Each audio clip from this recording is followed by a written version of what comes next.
Welcome to Daily Dreamer, the podcast that provides practical tips and insights to help you reach your biggest dreams. Tune in for daily doses of motivation, inspiration, and actionable advice to turn your aspirations into reality. Whether you're looking to find clarity, boost your confidence, or stay on track with your goals, Daily Dreamer is here to guide you every step of the way.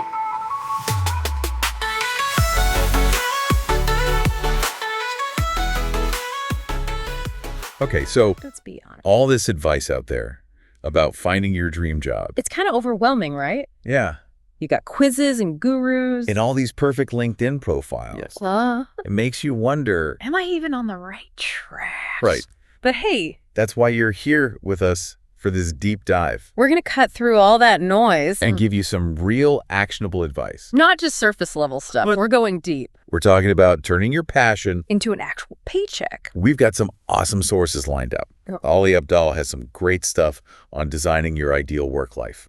And then we're going to dive into the Academy of Ideas. They've got some really interesting thoughts on how to achieve uncommon success.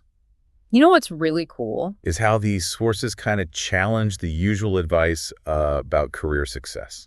Get ready to rethink some of your assumptions. Ooh. I love it when assumptions get busted. I'm intrigued already. One of the things that really jumped out at me from Ali Abdaal's video, It's called How to Find a Career You Genuinely Love, was his advice to focus on tasks, not just job titles. I mean, it's easy to get caught up in the glamour of a fancy title. Absolutely. It's like we all see those highlight reels. And forget about all the hard work behind the scenes. Abdaal has this great analogy. He calls it pixel theory. Okay. He says life is a picture, but we live in the individual pixels. I like that. So you might have this big grand vision for your career, But it's the day-to-day tasks those pixels. that make up your actual experience. It's like, Everyone wants to be a rock star. but nobody wants to practice scales for hours. Right. Nobody wants to do that. Abdaal's point is We need to be honest with ourselves. about what we're willing to do every single day, Uh-huh. not just what sounds good on a business card. Yeah, what's interesting is, Abdaal's not just saying this. like, it's just his opinion. There's actual research that backs this up. Okay, Studies show. people who enjoy their daily tasks are more likely to be successful. Not the other way around. So you're telling me Chasing happiness in your job? is actually a smart move. It's not selfish. It's actually strategic. Mind blown. It flips the whole grind now, enjoy later thing on its head. Exactly. It's about finding work that really energizes you. Something that uses your strength. Yeah, and aligns with your values. Speaking of values, Abdaal has this exercise. he calls it visualize your me plus. Oh, yeah. Have you tried that one? What? This me plus thing. It's brilliant, It's like a vision board for your career. but on a much deeper level.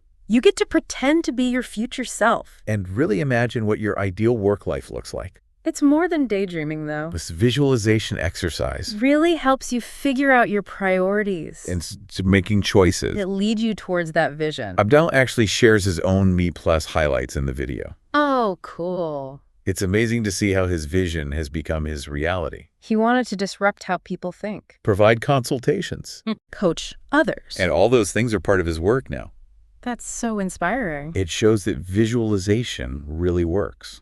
It's not just some fluffy concept. It can actually shape our reality. But let's be real for a second. What if you're feeling stuck? And you can't even imagine what your Me Plus looks like. Right. That's where Abdaal's audit your time exercise comes in. Okay. Think of it like detective work for your career You analyze your week and see how you really feel. about all the things you're doing, It's being honest with yourself about your current reality. before you start dreaming about the future. So it's like, Taking stock of your current work life yeah, before you start redecorating, exactly. Abdaal says. Take a screenshot of your calendar, And use symbols to mark how each activity makes you feel. like double pluses. If it really aligns with your Me Plus, Pluses for things that are kind of aligned, plus minuses for things that are neutral. and double minuses for the things that drain your energy. I love how visual this is. It's so actionable. It really makes you aware of how you're spending your time. Yeah, you might be surprised. How many double minuses are hiding in your week? I bet. The point is, Once you find those energy zappers, you can start getting rid of them or delegate them, or even outsource them. okay, Then you can replace them with things that actually energize you. that bring you closer to your Me Plus vision. Abdaal says when he did this, He realized he was wasting a ton of time on things he didn't enjoy. And things that weren't helping him reach his goals. It's so easy to get caught up In the day-to-day grind. and lose sight of the bigger picture. It is. This exercise helps you zoom out. And get some perspective. Right. Once you have that clarity You can be more intentional. about how you spend your time and energy. So We've visualized our Me Plus. we've audited our time We know what's working. and what's not. But what We're still feeling overwhelmed by how far we are? from where we want to be. Yeah, that's where... Abdal's 13-minute rule comes in. Okay. It's like the antidote. To feeling paralyzed by your goals. It's all about taking small consistent actions. that add up over time. I love that. It makes big goals feel much more doable. Instead of trying to climb a mountain all at once. You just take it one step at a time. And the best part is, It uses the power of compounding. just like investments grow exponentially, Small actions in your career. can lead to huge results. Abdel gives the example of learning to code.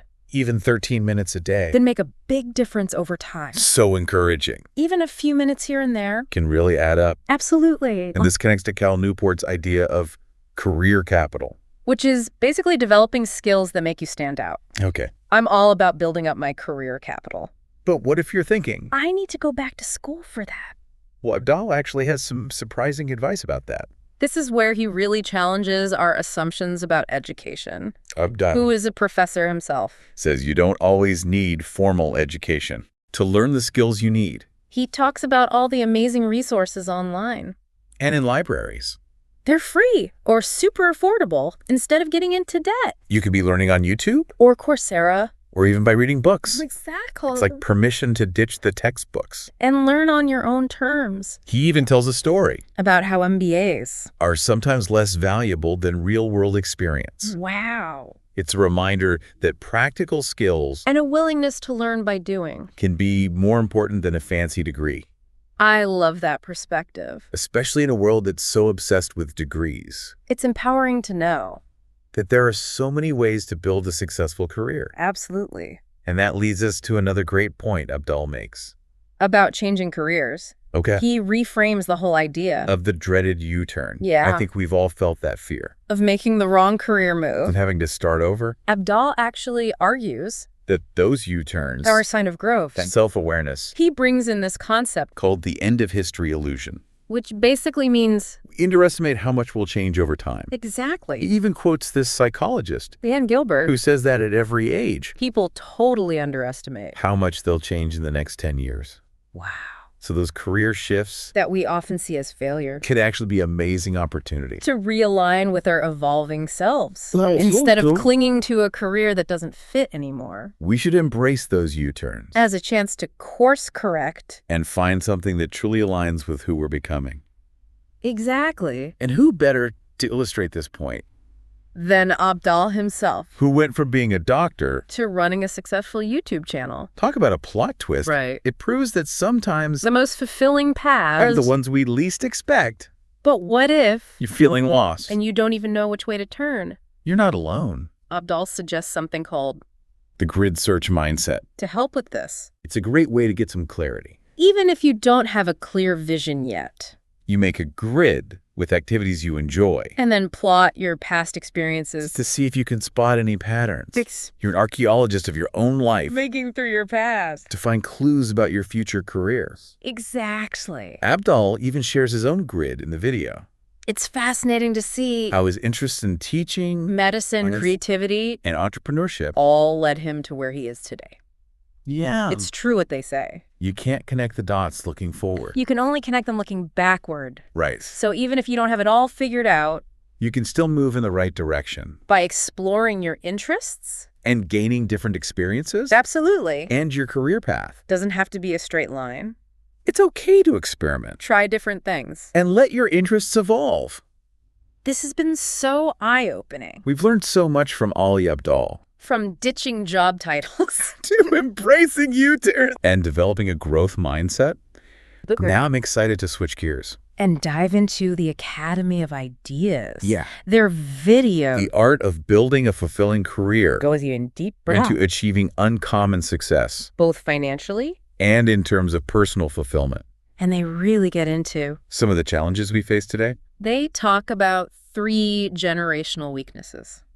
Ooh. Generational weaknesses. And see more. They point to a lack of purpose, a tendency towards laziness and comfort. and those shrinking attention spans. It's a reality check for sure. But the good news is, They offer solutions. and it all starts with setting the right goals. That's where a lot of people get stuck, Goal setting can feel overwhelming. especially when you don't even know where you want to go. So what kind of goals are we talking about? They draw on Stephen Kotler's work. He suggests 3 types of goals. Life purpose High, hard goals. and clear goals. Okay. Think of it like this. Your life purpose is your North Star.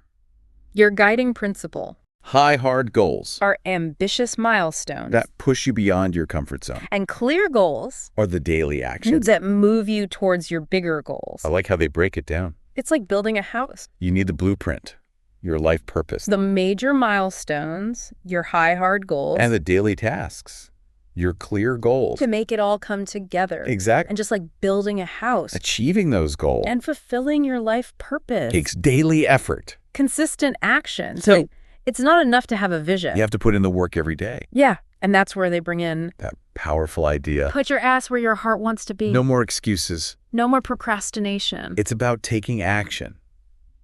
Even when it's tough. And it's not just about physical action, right? Right. It's about mental and emotional commitment, too. Yes. It's about aligning your thoughts, Believe action, with your goals. integrating your purpose. Into your self-concept. I like that. It's about shifting your identity From someone who dreams about a fulfilling career. to someone who actively pursues it. It's like You're not just a passenger on the train, you're the conductor. choosing your destination. And driving towards it. That's a great analogy And that brings us to another important element. of achieving uncommon success. Deep focus.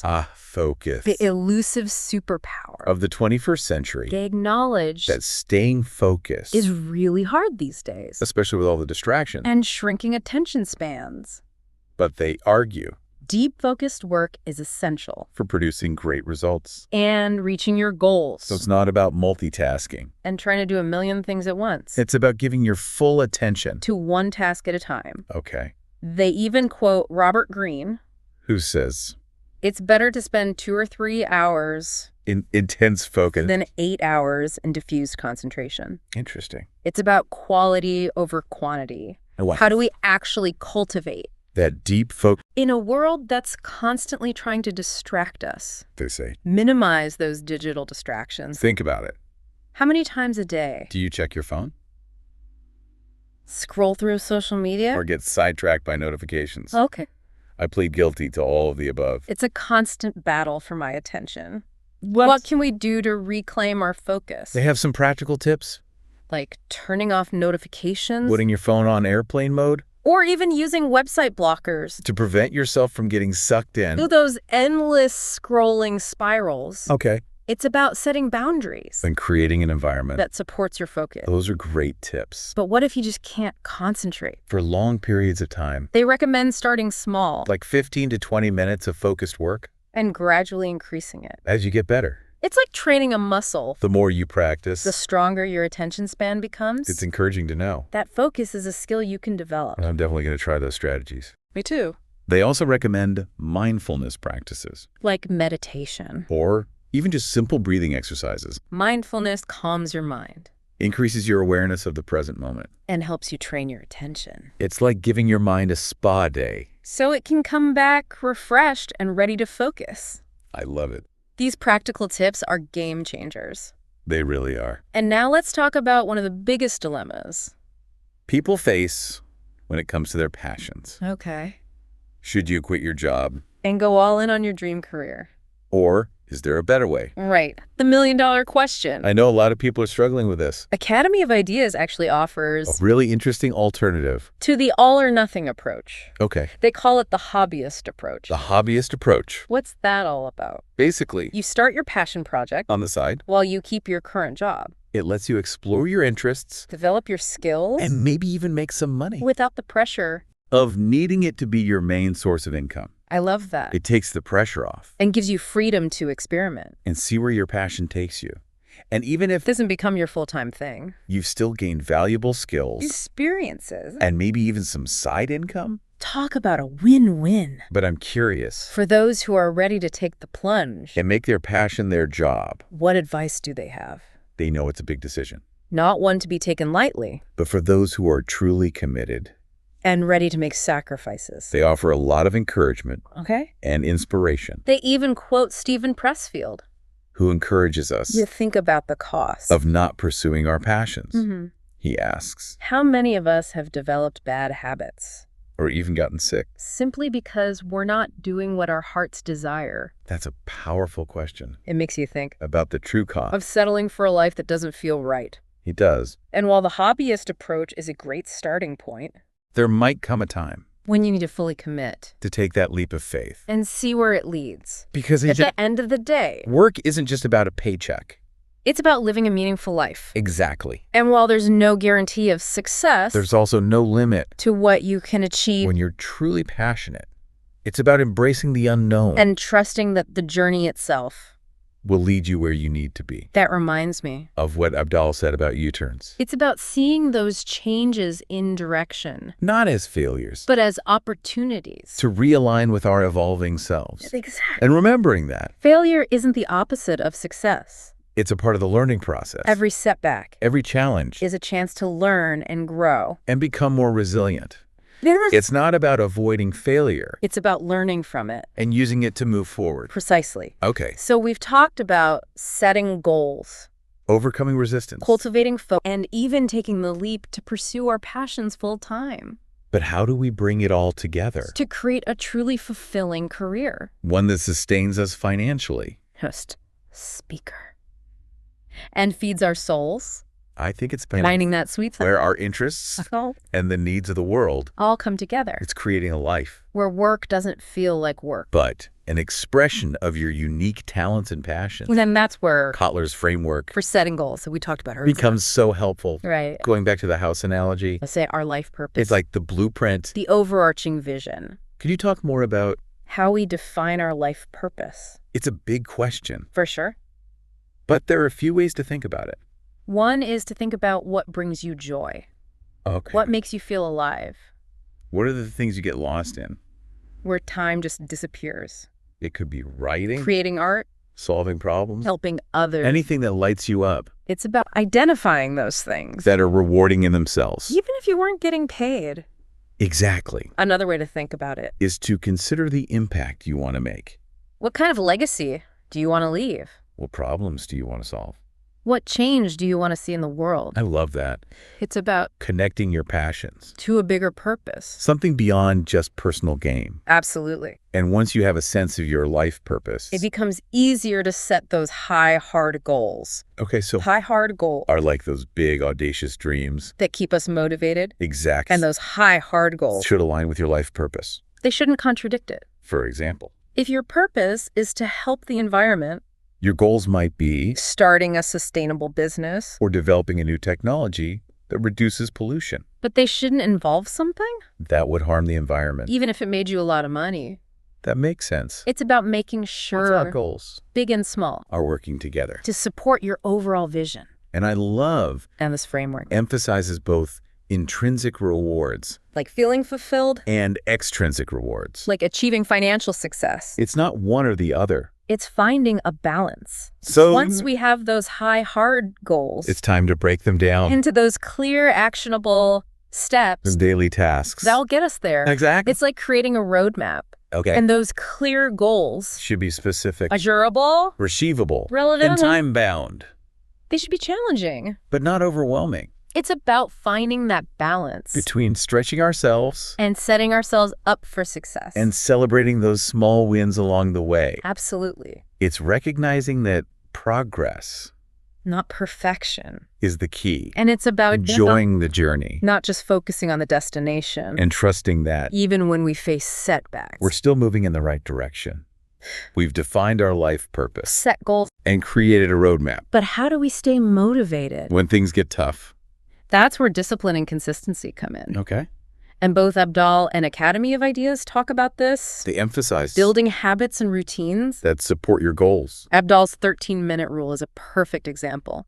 It's about creating a habit of taking action. Even if it's just for a few minutes each day. Exactly. And it's not just about finding the time. It's about making the time. prioritizing your goals. And creating a schedule that reflects those priorities. So it's saying no to the things that distract you. And yes to the things that move you forward. Absolutely. It's being intentional. With your time and energy. And remember, motivation often follows action.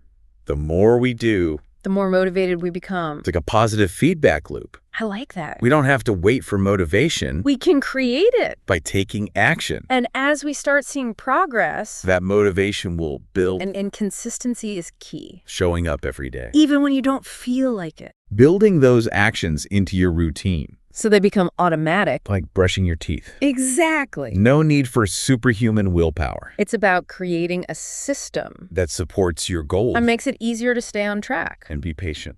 Building new habits takes time. There will be days when you slip up.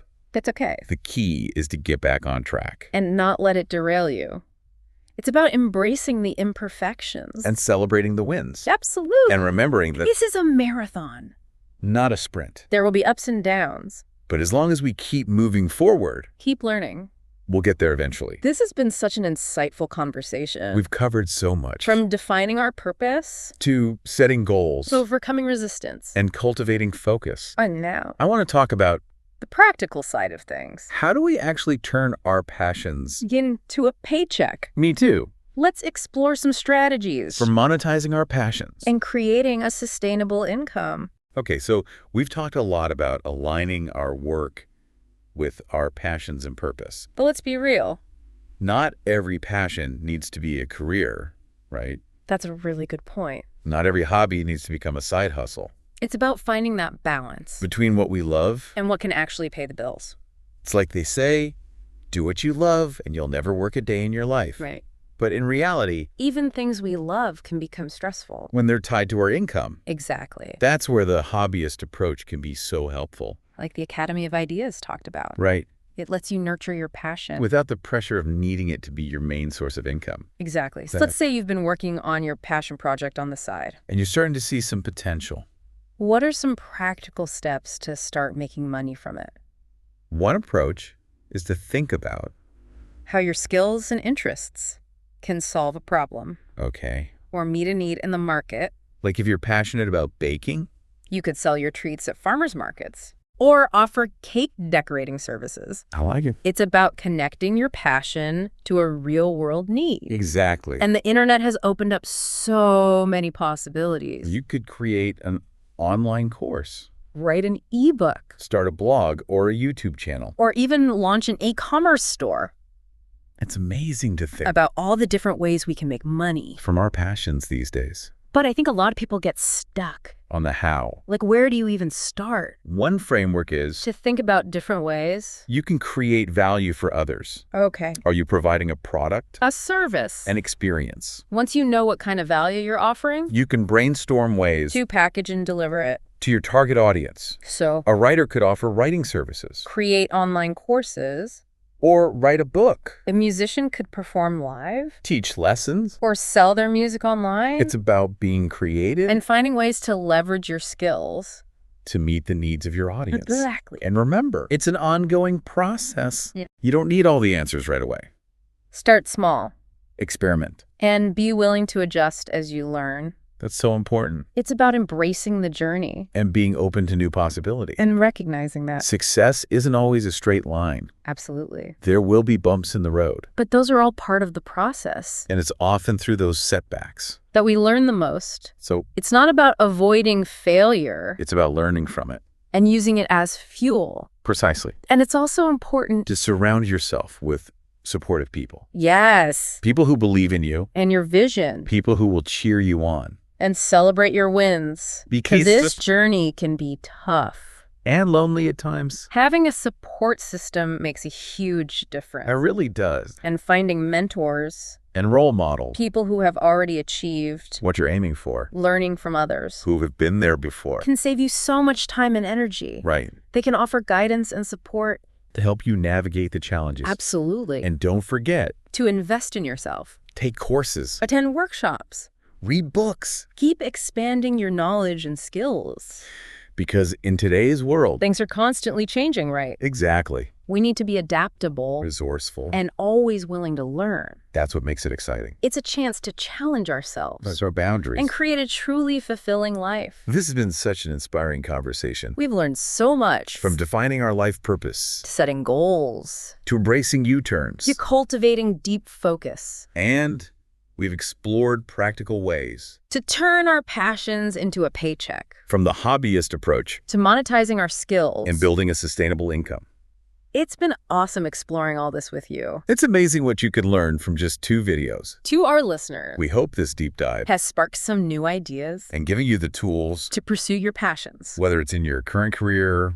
or by taking a leap into something new. Remember, be patient. Be persistent. And most importantly, be true to yourself. and never stop learning and growing. The world is full of opportunities. For those who are willing to look for them.